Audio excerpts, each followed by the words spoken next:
উপহার জিনিসটা খুব মূল্যবান, আর এই উপহারটা আমার বোন পেয়েছে তার বেস্ট ফ্রেন্ডের থেকে। সবার জীবনেই একটা বেস্ট ফ্রেন্ড থাকে। হয়তো কিছু সময় সে খুব কাছে থাকে, হয়তো কিছু সময় সে খুব দূরে থাকে। উপহার পাওয়া এবং দেওয়ার মধ্যে আলাদা রকম এক শান্তি কাজ করে। উপহারের সাথে জড়িয়ে থাকে অসীমাহীন ভালোবাসা। তবে জীবনের সুখ উপহার পাওয়ার উপর নির্ভর করে না, দেওয়ার উপরই নির্ভর করে। ঠিক তেমনি সামান্য একটা উপহারও বিশ্বাস ও ভালোবাসার কারণে সুবিশাল হয়ে ওঠে। সবচেয়ে সুখী তারাই যারা উপহার দিতে অভ্যস্ত। কিছু উপহার বড় হয়, কিছু উপহার হয় ছোট, আর যে উপহার অন্তর থেকে দেওয়া হয় সেই উপহারই হচ্ছে সেরা। উপহারের চাইতে যে আপনাকে উপহার দিয়েছে তাকে বেশি ভালোবাসুন।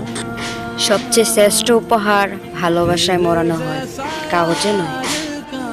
জীবন একটা উপহার, তাকে খোলো ভালোবেসে। উপহারের আকার গুরুত্বপূর্ণ নয়, গুরুত্বপূর্ণ হলো অন্তরের আকার। কাউকে কিছু দিলে জীবন থেকে কিছু চলে যায় না, বরং জীবনের সাথে কিছু যুক্ত হয়। বন্ধুর কাছ থেকে পাওয়া সব উপহারই সুখের প্রার্থনা। জীবনের সবচেয়ে বড় উপহার হচ্ছে ভালোবাসা, যার ভাগ সবাইকে দেওয়া যায়। আর বন্ধুত্ব হচ্ছে জীবনের শ্রেষ্ঠ উপহার।